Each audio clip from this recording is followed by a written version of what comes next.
우리 인생의 대부분은 수수께끼다. 그래서 우리 인생의 대부분은 불안 속에 산다는 말이 있습니다. 불안을 숙명으로 안고 살아가는 인간의 실존을 극명하게 말해주는 그런 말인 것 같습니다. 우크라이나와 러시아의 전쟁이 계속 진행 중에 있습니다. 이 전쟁이 왜 발생했을까?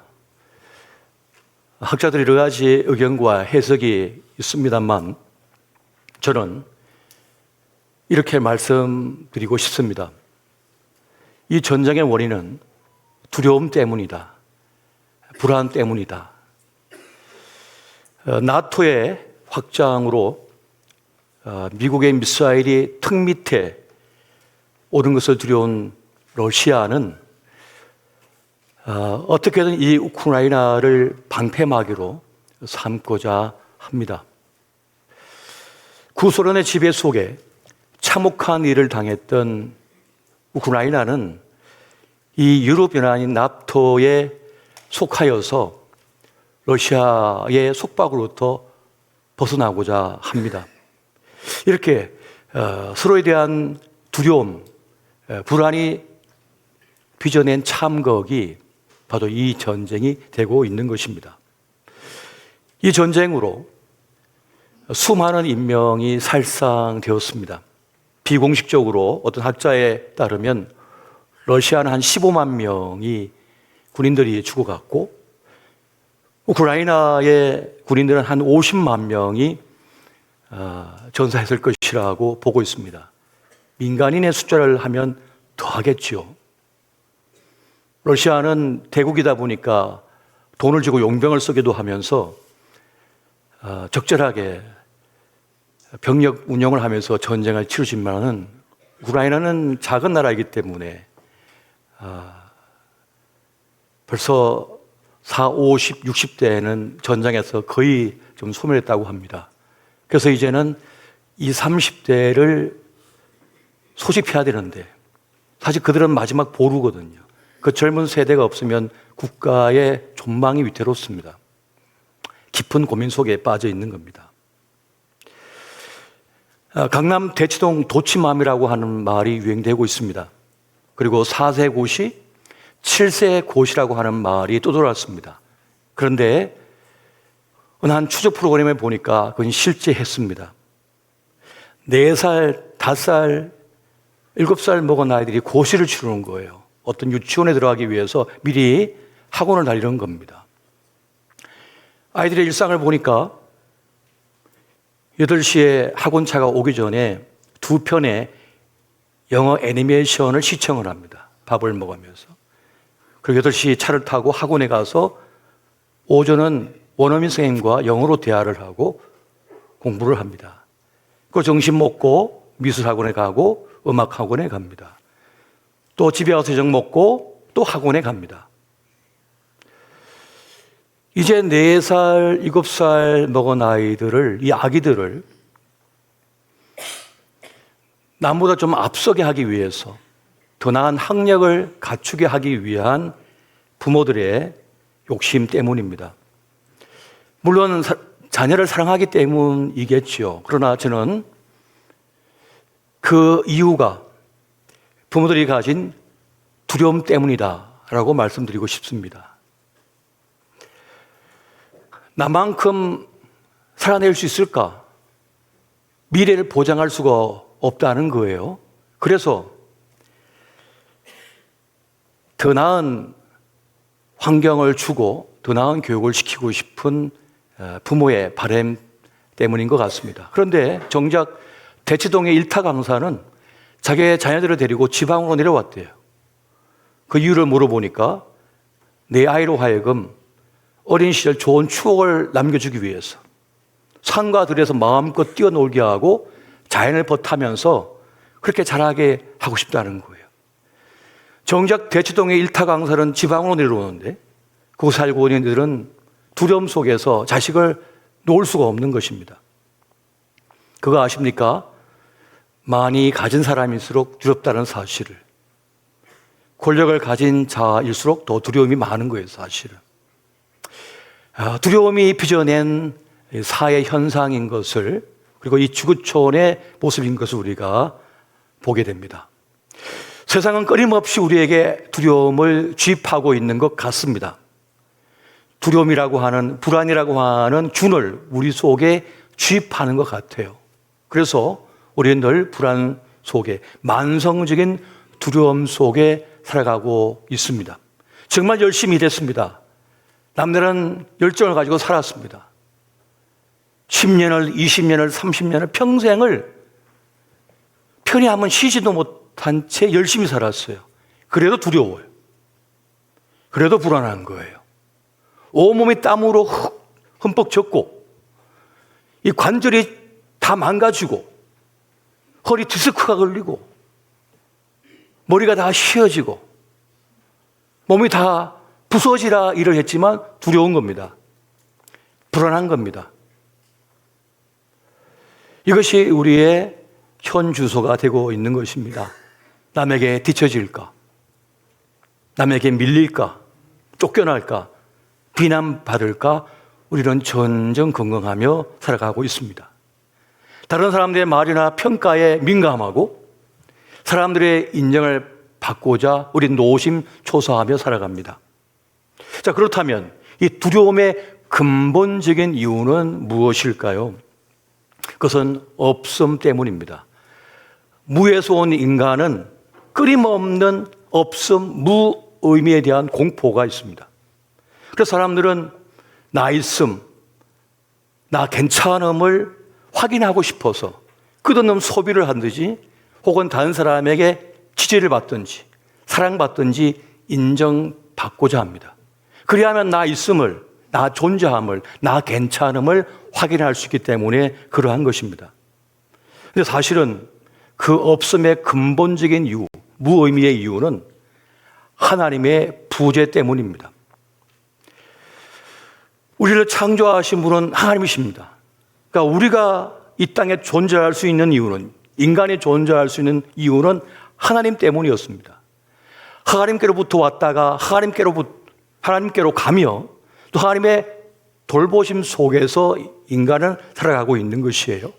우리의 존재의 근거, 우리 있음의 근거인 하나님과 멀어질 때, 하나님이 없을 때 나에게, 그때 사람은 없음, 무의미에 깊이 빠져들게 됩니다. 그러면 공허함 속에 빠져들게 되고 공포와 두려움, 불안 속에 놓이게 되는 것입니다. 그런데 세상은 끊임없이 이걸 가지면, 이걸 소유하면 된다라고 외칩니다. 그래서 이것도 소유하고 저것도 소유하고 올라서고 경쟁하여 승리하고, 그런데 정작 꼭대기에 오른 사람은, 정상에 오른 사람은 공허한 거예요. 이거 하려고 내가 그렇게 평생을 내 몸이 부서지라 달려왔나? 한 유명한 테니스 선수가 한 얘기입니다. 3강을 하고 나서 그거 한 얘기예요. 내가 이거 하려고 그 5살 때부터 테스트체 지르고 아빠랑 그렇게 싸워왔나? 그 얘기 하더랍니다. 겨우 이거 하려고, 겨우 이것 때문에 라는 거예요. 정상에 올랐었지만 공허하다는 겁니다. 하나님이 없는 사람, 하나님의 부재 속에 있는 사람은 끝없는 두려움, 공포, 그 불안 속에 살아갈 수밖에 없습니다. 성경에 그런 말씀이 있습니다. 진리를 알지니 진리가 너희를 자유하게 하리라. 길과 진리, 생명 대신 그 주님이 있을 때, 주님이 나에게 오실 때라야 우리는 그 모든 두려움과 불안과 공포 속에서 벗어날 수 있다는 겁니다.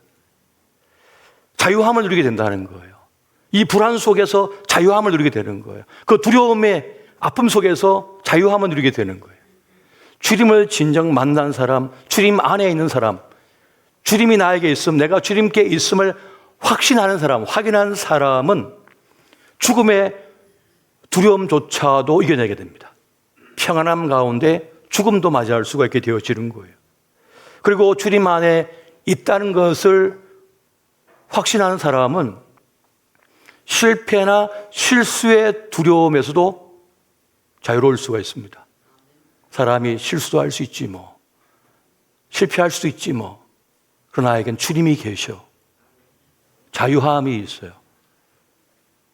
그러나 어떤 이들은 한 번의 실수에도 무너져 버립니다. 한 번의 실패에도 그냥 자멸해 버립니다. 그걸 견딜 수가 없거든요. 그 실수를 견딜 수가 없어요. 그 실패를 견딜 수 없어요. 의지할 곳이 없거든요. 우리 아이들이 얼마나 우리가 공부를 시켰습니까? 얼마나 많은 영어 단어를 가르치고 얼마나 많은 수학을 풀도록 훈련을 시켰습니까? 근데 정작 자기 인생을 풀지 못해요. 자기 인생에 답을 내지 못하는 거예요. 우리가 그동안 얼마나 문제풀이 했습니까? 얼마나 답을 냈습니까? 뭐라고 냈지 않습니까? 근데 정작 자기 인생의 답은 못 찾고 자기 인생의 문제를 풀이하지 못하는 거예요. 그런데 답은 선명합니다. 분명합니다. 주 예수 그리스도가 우리 인생의 답임을 믿으시기 바랍니다.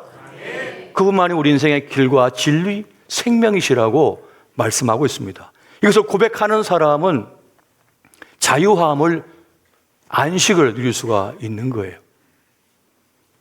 한 사람이 우리 예수님 앞에 나와 엎드립니다. 그리고 말합니다. 내 아들을 살려주십시오. 내 아들을 살려주십시오. 이 사람의 아들이 악한 영에, 귀신에 사로잡혀서 자기 몸을 해치고 있는 거예요. 자기 몸을 파괴하고 있는 거예요. 자기 인생을 파괴시키고 있는 거예요. 그래서 자기를 해코지하지 못하도록 쇠사슬로 묶어놨어요. 그런데도 감당이 안 되는 거예요. 그래서 눈물로 주님 앞에 나와 하소연하는 겁니다. 살려내달라고, 고쳐달라고. 주님께서는 그 귀신에게 묻습니다. 너 누구냐? 그랬더니 군대 귀신입니다. 나는 군대 귀신이라고 말합니다. 그러니까 떠나라 라고 합니다. 우리와 당신이 무슨 상관이 있나이까? 그냥 지나가소서 하지만은 주님은 나가라고 명하십니다. 그랬더니 그 군대 귀신이 말합니다. 그러면 우리를 저 돼지떼에 들어가게 허락해달라고 합니다. 그렇게 하라 했더니 이 군대 귀신이 2,000마리가 되는 그 돼지떼에 들어갑니다. 그리고 그 돼지떼가 빗달길을 달려서 강물에 빠져 다 죽어버립니다. 여기서 악한 영, 귀신의 실체, 본성을 볼 수 있습니다. 악한 영은 생명을 파괴시킵니다. 악한 영은 그 존귀한 생명을 파괴시키는 그 악한 본능을 갖고 있는 거예요. 그것이 그 청년을 장악해서 스스로 파괴시키고 있었던 거예요. 파멸시키고 있었던 거죠. 그런데 지금 이 순간에도 수많은 사람들이 악한 것에 사로잡혀서 자기 공허함을 채우기 위해서 뭔가에 중독되고 뭔가에 빠져 삽니다. 그래서 벗어나지 못한 채 끌려다닙니다. 그래서 시간이 거듭될수록 인생은 괴로움이요, 슬픔이요, 고통이 되고 있습니다. 살아서 뭐하나 이렇게 생각한다는 거예요. 그러나 여러분, 우리의 생명이 얼마나 소중한 것입니까? 우리의 생명이 얼마나 존귀한 것입니까? 우리에게 주어진 생명의 시간은요, 너무나 가치로워요. 이 지구보다 더 비싸요. 태양계보다 더 비싼 거예요. 태양계 끝까지 봤지만은 생명이 없다고 하지 않습니까? 풀 한 포기 없다고 하지 않습니까? 그래서 우리는 생명을 별거 아닌 것처럼 여기죠. 그러나 생명은 가장 존귀한 겁니다. 정말 소중한 겁니다. 호스피스로 평생 향했던, 일생을 사역했던 한 분이 간증한 거 들었습니다. 그가 수많은 사람 죽음을 바라보면서 곁을 지키면서 깨달은 게 있대요. 가장 후회하는 게 뭐냐라고 물었을 때 하나같이 하는 말이 있답니다. 사랑하는 가족과 함께 더 시간을 보내지 못한 것이 원통하다. 속았다는 거죠. 뭘 그렇게 아파트를 사겠다고, 뭘 그렇게 돈이 잘 벌린다고, 뭐 그렇게 유명해지겠다고, 똑똑해지겠다고 달려왔는데 정작 죽음을 앞두고 보니까 아무 쓸데가 없더라는 거예요. 이게 뭐야 이게? 정말 소중한 건 내 새끼인데, 내 가족인데, 내가 사랑하는 사람들인데. 물론 그들을 위해 살겠다고 뛰어들었지만은 어느 순간 장악당해 버린 거죠. 붙잡혀 버린 거죠. 제가 젊은 날 영등포를 자주 지나다니는데 그 자주 가는 식당이었습니다. 그 젊은 사장님이 식당이 너무 잘 되는 거예요. 고깃집이. 그래서 2호점, 3호점까지 냈어요. 그런데 50대 되기 전에 이 사람은 떠나버리셨네. 너무 가로해가지고. 명절 한 번도 쉰 적이 없고요. 아이들 입학식 가본 적이 없고요. 졸업식 가본 적이 없어요. 왜? 사업을 해야 되니까. 돈이 너무 잘 벌리니까. 그냥 남 좋은 일만 하신 시킨 것밖에 없습니다. 남에게 더 좋은 음식을 먹기 위해서. 남에게 좋은 직장, 월급 챙겨주는 거. 건물주에게 월세 잘 내게 해서 부자 되게 만든 것밖에 없어요, 사실은. 자기 젊음을 다 갈아가지고. 50도 안 됐다니까요. 48. 그 꽃다운 나이에 다 두고 갔어요. 우리는 잘 모릅니다, 인생을. 잘 모른 채 살아가고 있는 거예요. 우리는 길과 진리 생명 되신 그 주님을 만날 때라야, 그분을 모실 때라야 우리는 진정으로 내 인생을 제대로 볼 수가 있고 내 인생의 가치를 깨달을 수가 있는 거예요. 여러분, 예수님만이 헛된 욕망과 욕심에서 우리를 자유롭게 할 수가 있습니다. 그걸 끌어낼 수가 있는 거예요.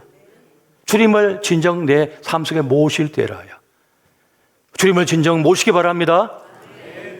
내 삶의 주인으로 모실 수가 있어야 되는 거예요. 그런데 이것은 말은 쉬운데 사실은 쉬운 것은 아닙니다. 자기를 부인해야 되거든요. 나를 부인해야 되는 거예요. 주님께 주도권을 넘겨드려야 되는 거예요. 내 삶의 운전대를, 그 조종간을 맡겨드려야만 되는 거예요. 그래야만 주님을 모신 것이 될 수가 있는 것입니다. 여러분, 우리는 예수 그리스도를 내 인생의 주인으로 모시고 살아가야만 합니다. 그것을 신앙생활이라 부르는 거예요. 그러면 신앙생활의 모습은 어떤 것일까요? 양대 기둥이 있습니다. 그 첫 번째는 순종하는 것입니다. 또 하나는 신뢰하는 것입니다. 여러분, 순종은 뭡니까? 내가 할 수 있는 것을 하는 것입니다. 주님 말씀하실 때 내가 할 수 있는 것을 하는 거예요. 나를 따르라 하면 따르는 것입니다. 멈추라 하면 멈추는 것입니다. 용서하라 하면 용서하는 겁니다. 용서가 안 되는데 용서하는 거예요. 사랑하라. 사랑이 잘 안 되는데 사랑하는 거예요. 양보하라. 봐주라. 봐주는 겁니다. 내 감정은 봐줄 수가 없는데 주님께서 봐주라 하면 봐주는 거예요. 그것이 나를 살리고 그 사람을 살리는 거죠. 주님을 따를 수가 있는가요? 주님을 따를 수 있는가? 우리 신앙생활의 핵심 바로 여기 있는 겁니다. 나를 부인하고 주님 뜻에 나를 순종시키는 거예요. 나를 굴복시키는 거예요. 이것이 우리 신앙생활의 한 기둥입니다. 또 하나의 기둥은 뭐냐 하면 신뢰하는 겁니다. 믿는 것입니다. 그럼 믿는 건 뭐냐? 이 신뢰는 뭐냐? 내가 할 수 없는 것을 하나님께 맡겨드리는 거예요. 내가 할 수 있는 일이 있고 할 수 없는 일이 있습니다. 할 수 없는 일은 주님께 맡겨드리는 거예요. 주님께 넘겨드리는 거예요. 맡기면 해결되는 줄 믿으시기 바랍니다. 어떻게 맡겨? 네, 맡겨야 된다니까요. 맡기면 정리가 됩니다. 복잡했던 내 문제가 정리가 됩니다. 안 될 것 같은데 정리가 돼요. 끊어져 나갈 게 끊어져 나갑니다. 이제 놓아야 될 걸 놓을 수가 있게 됩니다. 주님께 맡길 때라야 정리가 되는 거예요. 내가 쥐고 있으면 더 엉켜요. 더 문제가 되는 거예요. 탁 내려놓는 거죠. 주님께 맡기는 거예요. 저는 제 아들을 맡겼습니다. 군생활 동안에 제가 11번의 이사를 했거든요. 우리 아이 3살 때부터 제가 군생활을 했으니까 초등학교도 4번 이사를 했거든요. 중학교 때. 또 미국까지 갔다 왔잖아요. 그러면 이 아이의 교육은 어떻게 되는 겁니까? 뭐 4세 고시, 7세 고시가 있다는데 우리 아이는 어떻게? 제가 주님께 맡겨버렸어요. 주님, 욕심 안 부립니다. 그냥 건강하게 잘만 자라게 해주세요. 그렇게 품에 안고 기도했어요. 늘 주님께. 주님께 이 아이 맡깁니다. 축복해 주십시오. 지금 와서 성장한 걸 보면 하나님의 은혜가 크구나. 하나님의 은혜가 크다는 생각을 늘 가집니다. 전심으로 주님께 맡겼어요. 여러분, 이 신앙생활의 양대 산맥인 이 순종과 신뢰의 사람이 되실 수 있기를 바랍니다. 시몬 베드로가 주님께서 말씀하신 대로 깊은 데로 가서 그물을 내리라 할 때 자기의 경험과 이성과 상식, 합리에 비춰보면 말이 안 되는 거거든요. 뱃사람으로 잔뼈가 굵은 이 시몬 베드로의 입장에서는 말도 안 되는 이야기예요. 그런데 제가 밤이 맞도록 수고했지만 고기 한 마리 잡지 못했어요. 그렇지만은 주님의 말씀에 의지하여 내가 그물을 내리겠나이다 하면서 내려버려요. 그랬더니 그물이 끼어질 만큼 그 물고기를 잡을 수 있게 되었던 것을 봅니다. 때로 주님의 말씀은 우리의 상식과 이성과 합리를 넘어서는 초월하는 말씀이 될 때가 참 많습니다. 이게 맞는가? 지금 이때 이렇게 하는 게 맞는가 싶을 때가 많은 거예요. 그런데 이 세상은요, 변수가 많습니다. 이성과 논리와 합리를 뛰어넘는 일들이 너무 많은 거예요. 그것은 하나님께서 이 세상을 우리의 눈에 보이지 않는 질서대로 움직여 가시기 때문에 그러한 것입니다. 이 세상엔 보이지 않는 질서가 있는 거예요. 눈에 보이는 것만이 아닙니다. 세상은 뭡니까? 힘의 논리 아닙니까? 가진 자의 논리가 아닙니까? 하지만 진짜 세상을 움직이는 힘은 보이지 않는 곳에서 일어난다는 겁니다. 이것을 아는 사람이 그리스도 예수의 사람이고, 그래서 우리는 순종할 수 있고 신뢰할 수가 있는 것입니다. 아인슈타인이 자기 연구실에서 연구를 한참 하고 있는데 뭐가 툭 떨어지는 거예요. 보니까 풍뎅이 한 마리가 떨어졌다가 일어나더니 다시 막 날아오르는 겁니다. 그러면서 아인슈타인이 그 유명한 말을 하죠. 인간의 모든 지식을 다 동원해서 저 풍뎅이 한 마리 만들 수 없구나. 저 우주까지 그 놀라운 논리까지 다 만들어냈지만은, 과학의 논리를 만들어냈지만은 풍뎅이 한 마리를 못 만든다는 거예요, 인간이. 우리의 지식과 우리의 한계를 뛰어넘는 하나님의 손길이 있다는 겁니다. 생명을 창조하고 존재하게 하시고 구원하시는 하나님의 능력은 참으로 놀랍습니다. 그분은 우리의 창조자시고 우리를 존재케 하는 분이시고 우리를 구원하시는 분이시고, 그래서 우리는 신비도 가득 차 있는 이 지구, 우주, 이것이 주의 손에 있다는 것을 믿기에 우리는 세상 만사를 운영하시는 하나님께 나를 맡겨드릴 수가 있는 것입니다. 숲의 생태계를 연구한 것을 본 적이 있는데요, 한 학자가 그 숲에서 제일 크고 제일 덩치가 큰 그 나무에다가 뭔가 기구를 꽂고는 막 돌립니다. 그랬더니 그것이 파고 들어가가지고 뽑아내니까 그게 이만큼 긴 나무가, 짝대기가 나와요. 근데 그것을 연구실에서 연구를 합니다. 저는 나무를 잘라가지고 연구했지만 지금은 그런 기계를 통해서 조금만 상처를 내고도 이제 그 나무가 어떤 성장 과정을 거쳤는지를 알 수 있다는 거예요. 어떻게 구성되어졌는지를 알 수 있대요. 그런데 그래서 발견하게 된 것, 그 나무가 그렇게 거대하게 강력하게 성장할 수 있던 이유는 큰 영양분을 공급받았는데 그것은 바로 해양 질소였다고 합니다. 아니, 육지에 가장 안쪽에 있는 숲인데 어떻게 해양 질소를 영양분으로 공급받을 수 있었을까? 보니까, 추적해 보니까 연어가 수만 킬로를 헤엄쳐가지고 그 산 기슭까지 올라와서 곰에게 잡혀버린 겁니다. 그 한철의 곰은요, 수톤을 먹는데요, 연어를.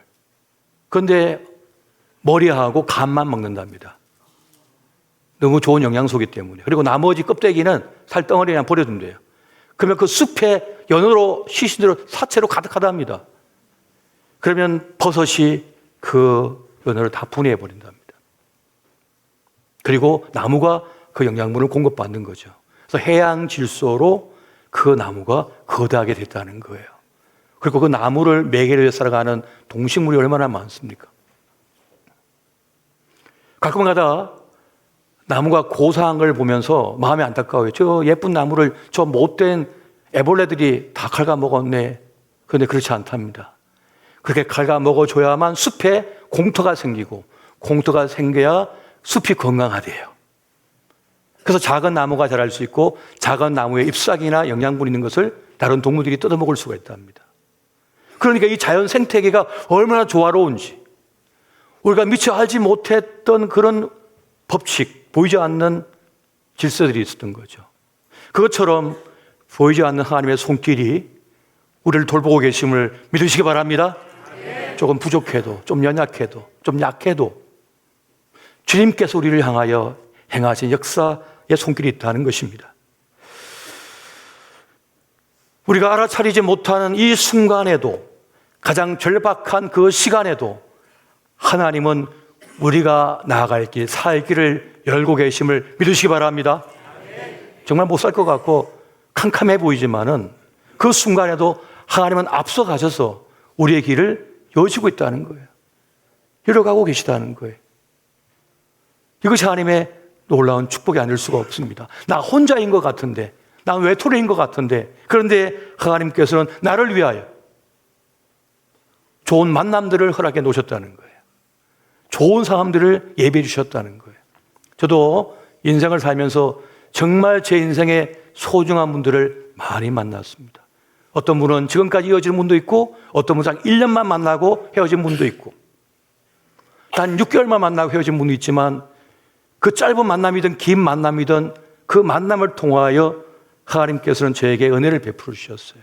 저에게 용기를 주시고 깨달음을 주시고 보이지 않는 손길로 보살펴 주었습니다. 그 지난 날을 돌아보면, 이 사순절 기간을 만나서 지난 시간들을 돌아보니까 그 수많은 만남을 통하여 때로는 나를 꾸짖기도 하고 깨닫게 하고, 때로는 위로해 주고 보살펴 주고, 또는 재정적 도움을 주기도 하고 든든한 후견이 되기도 하고, 그런 은혜가 있었다는 것을 깨닫게 되었습니다. 오늘 본문에 등장하는 이삭은 그 아버지 아브라함과 같이 순종과 신뢰의 사람이었습니다. 오늘 본문을 보니까 이삭이 큰 흉년을 만납니다. 아버지 때와 같은 흉년, 큰 흉년을 만났다라고 성경은 기록하고 있습니다. 흉년을 만나면 어떡합니까? 먹을 것이 없습니다. 그러면 살 길을 찾아야 되죠. 그러면 당시 가장 번성한 도시였던 애굽이 있습니다. 애굽으로 수많은 사람들이 몰려가기 시작하는 거예요. 그런데 하나님께서 이삭에게 애굽으로 내려가지 말고 내가 지시한 땅으로 가라고 명하십니다. 이삭은 그 말씀에 순종하죠. 여러분, 창세기 26장 2절 말씀 같이 한번 보겠습니다. 자, 시작. 여호와께서 이삭에게 나타나 이르시되 애굽으로 내려가지 말고 내가 내게 지시한 땅에 거주하라. 아멘. 애굽으로 내려가지 말고 내가 내게 지시한 땅으로 가라고 말씀합니다. 내 이성은, 내 판단은 애굽인데 주님께서는 애굽으로 내려가지 말고 내가 지시할 땅 그랄로 가라고 말씀을 합니다. 이삭은 이성과 논리와 합리를 내려놓고 주의 말씀에 순종합니다. 너무 빨리 순종합니다. 왜 이렇게 순종할까요? 아버지 아브라함의 삶을 옆에서 지켜보면서 하나님을 따르는 법을 배웠어요. 하나님께 순종하는 법을 배웠어요. 그래서 순종이 쉽게 됩니다. 따라갑니다. 그러한 이삭에게 하나님께서는 아버지 아브라함에게 했던 약속 그대로 이삭에게 하고 있는 장면을 봅니다. 창세기 26장 3절에서 5절 말씀 같이 한번 보겠습니다. 시작. 이 땅에 거류하면 내가 너와 함께 있어 내게 복을 주고 내가 이 모든 땅을 너와 내 자손에게 주리라. 내가 내 아버지 아브라함에게 맹세한 것을 이루어 내 자손을 하늘의 별과 같이 번성하게 하며 이 모든 땅을 내 자손에게 주리니 내 자손으로 말미암아 천하 만민이 복을 받으리라. 이는 아브라함이 내 말을 순종하고 내 명령과 내 계명과 내 율례와 내 법도를 지켰음이라 하시니라. 아멘. 여기서 중요한 구절은 5절입니다. 어떤 말씀입니까? 아브라함이 내 말을 순종하고 내 명령과 내 계명과 내 율례와 내 법도를 지켰음이라. 누구의 법이라고요? 하나님의 법. 이 세상에는 세상의 법이 있습니다. 세상에 논리가 있습니다. 그런데 또 다른 법과 논리가 있습니다. 그것은 바로 하나님의 법과 하나님의 논리라고 하는 거예요. 그리스도 예수의 사람들이 이 땅에 살지만은 이 세상의 법과 논리를 뛰어넘는 가치인 하나님의 법과 식을 따르고 하나님의 문법을 따라 살아갑니다. 세상에 문법이 있고 공식이 있습니다. 하지만 하나님의 법과 하나님의 문법이 있어요. 하나님의 공식이 있는 거예요. 하나님의 원리가 있는 거예요. 그 원리를 따라 살아내는 사람이 바로 그리스도 예수의 사람이라는 것입니다. 아브라함이 그랬다는 것이고, 그래서 하나님께서는 이삭에게도 그걸 따르라라고 말씀하고 있는 것입니다. 물론 이삭도 완벽한 인간이 아니었습니다. 그 아버지와 같이. 우리 모두는 연약해요. 그래서 이삭도 자기 아내 리브가를 누이라고 속입니다. 아버지나 아들이나 예쁜 여자 좋아했나 봐요. 아리따웠다고 합니다. 그래서 남자들이 욕심을 내겠죠. 그래서 아내 때문에 자기가 죽을까 싶어서 누이라고 속이고 이제 있었던 거죠. 하지만 기침과 사랑은 숨길 수가 없다고 시간이 지나니까 그 사랑하는 모습이 들통난 거죠. 그런데 아비멜렉이 보고는 다그치지만은 어떻게 하질 않습니다. 도리어 이삭과 리브가에게 호의를 베풉니다. 백성들에게 명령을 내려서 이삭과 리브가를 해치지 말라고, 범하지 말라고 명령을 내립니다. 만약 손댄다면 죽을 것이다 라고 하면서 후견인이 됩니다. 보호자가 되는 장면을 봅니다. 순종과 신뢰의 길을 걷는 이삭에게 하나님의 보호하심이 있는 것을 여기서 우리가 볼 수가 있습니다. 여러분, 순종할 수 있는 것은 그냥 순종하시기 바랍니다. 내가 할 수 없는 것은 주님께 맡기시기 바랍니다. 그 하나님을 믿고 신뢰하는 자의 모습이 됩니다.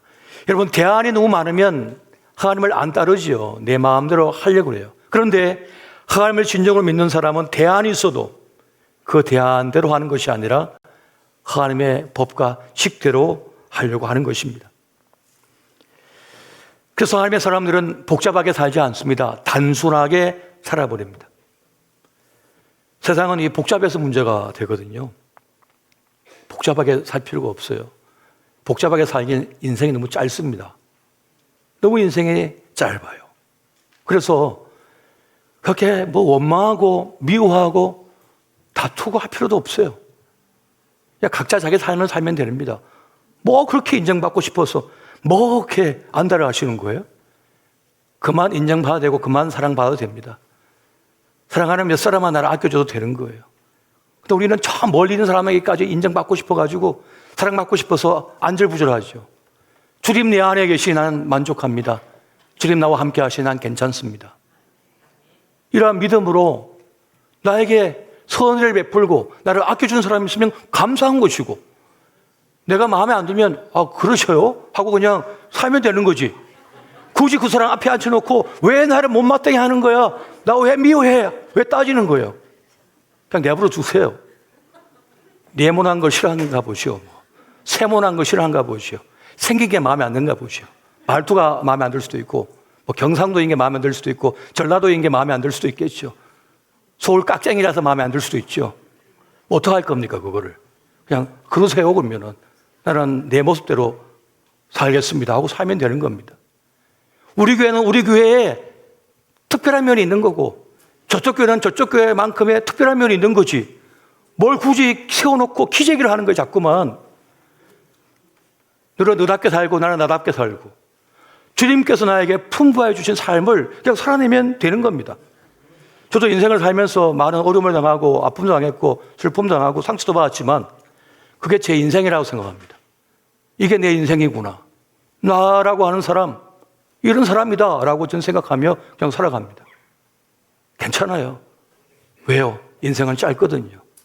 얼마 남았는지 모릅니다, 지금. 그래서 지금 나에게 주어진 생의 삶을 가장 가치 있게 살면 되는 것입니다. 시편 131편 1절 말씀 같이 한번 보겠습니다. 같이 봅니다. 시작. 여호와여 내 마음이 교만하지 아니하고 내 눈이 오만하지 아니하오며 내가 큰 일과 감당하지 못할 놀라운 일을 하려고 힘쓰지 아니하나이다. 내가 큰 일과 감당하지 못할 놀라운 일을 하려고 힘쓰지 아니하나이다. 굳이 너무 큰 일을 힘쓰지 않는데요. 너무 큰 일을 위해서 나를 고갈시키지 않겠다는 겁니다. 왜요? 그 큰 일은 하나님의 몫이거든요.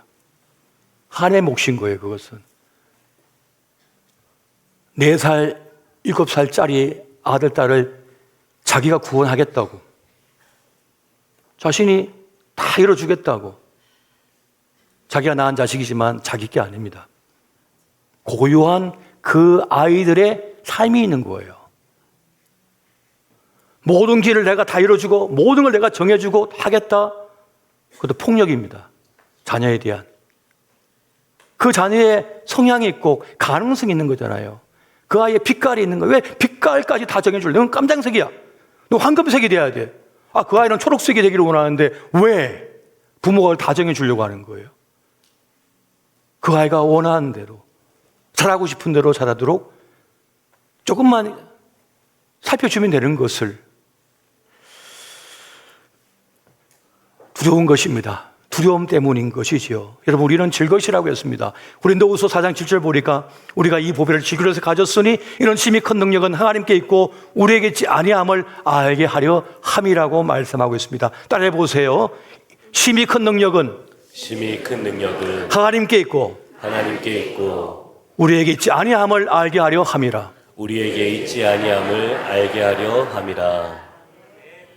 너희는 질그릇이다라고 하는 이 메시지의 핵심은 뭐냐면 심히 큰 구원의 능력은 우리에게 있지 않고 주님께 있다는 것을 알려주기 위함입니다. 그러면 질그릇에 승부는 어디에 달려 있습니까? 무엇을 품느냐예요. 보배 되신 주님을 품으면 그 질그릇은 보배로운 질그릇이 되는 겁니다. 주님을 품고 사는 사람은 우리에게 주어진 생애의 길을 가치 있고 존귀하게 놀랍게 삽니다. 세상 사람들은 도무지 이해가 안 되죠. 그래서 세상에는요, 두 종류의 사람이 있다고 성경은 우리에게 알려주고 있습니다. 가인 에스로 대변되는 사람들이 있고요, 아벨 야곱으로 대변되는 사람이 있습니다. 이 두 종류의 사람은 극명합니다. 한쪽은 내가 나를 구원할 수 있어, 내 힘으로 할 거야 라고 살아가는 사람이고, 나는 부족해, 연약해, 나에게 하나님이 필요해 라고 하며 하나님을 의지하며 살아가는 존재가 있는 거예요. 이 두 종류의 사람이 이 세상을 살아가고 있는 것입니다. 그런데 누가 불안이라고 하는 숙명에서 벗어날 수 있습니까? 하나님이 있는 사람입니다. 하나님을 주로 모시고 주 안에 살아가고 있는 사람은 참된 평안을 누리며 살아갈 수 있습니다. 그 풍랑이 있는 바다에서 그 닷을 깊이 주님께 내린 사람은 주님께 견고하게 붙들려 있기 때문에 요동치 않고 버틸 수가 있지만은 그 닷을 엉뚱한 곳에 내리고 있는 배는 그 풍랑에 다 뒤집어지는 겁니다. 넘어지는 겁니다. 침몰하게 되는 거예요. 여러분, 인생의 닷을 주님께 내리시기 바랍니다. 이 사순절은 어떠한 시간입니까? 주님과 멀어진 나를 다 주님께 가져가는 겁니다. 주님께 나를 묶었었는데 묶었던 그 줄이 느슨해져 버렸어요. 그래서 불안이 나를 흔들어 버립니다.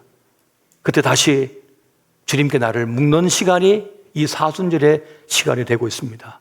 오늘 저와 여러분, 주님의 은혜가 우리에게 있음을 믿고 주님과 함께 동행하시고 주님 안에 내가 있음을 깨닫고 구원의 하나님을 의지하며 존귀한 생에 살아가시는 저와 여러분 되시기를 예수 이름으로 축원드립니다.